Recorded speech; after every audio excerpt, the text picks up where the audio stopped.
I was talking earlier about obsession and craving. Now, this is something that I wish I could have picked up on sooner, because I really thought it was about willpower, about white knuckling it through and not drinking again.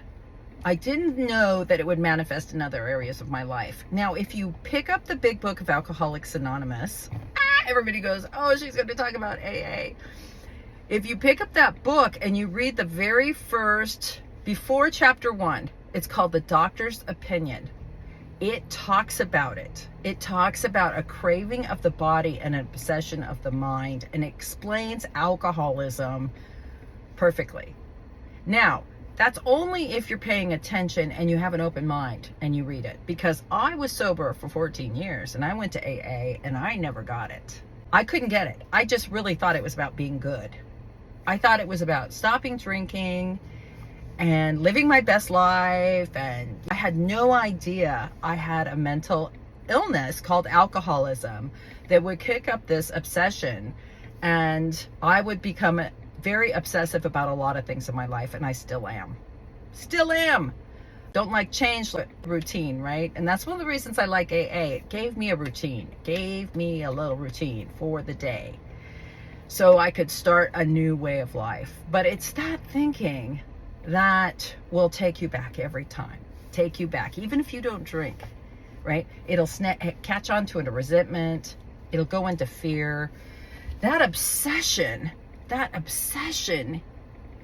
obsessing, right? I'm obsessing. It's always about me. The ultimate big obsession of my life is me.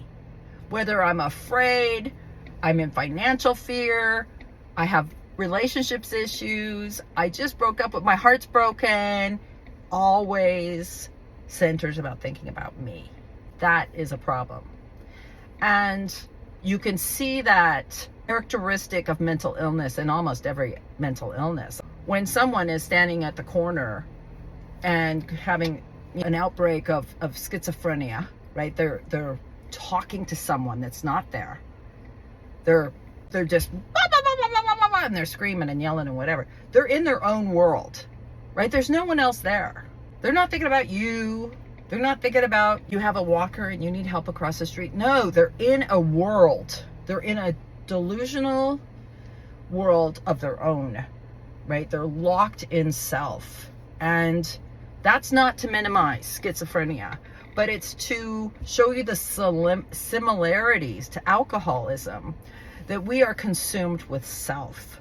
That is it. I'm not going to get enough. I'm not going to have enough. I'm going to run out. Somebody's going to take it, right? Someone's trying to, it's always about me, right? That is really an interesting part that I learned about the thinking part of this illness. The thing that always brings me back to drinking is the obsessive thought of me.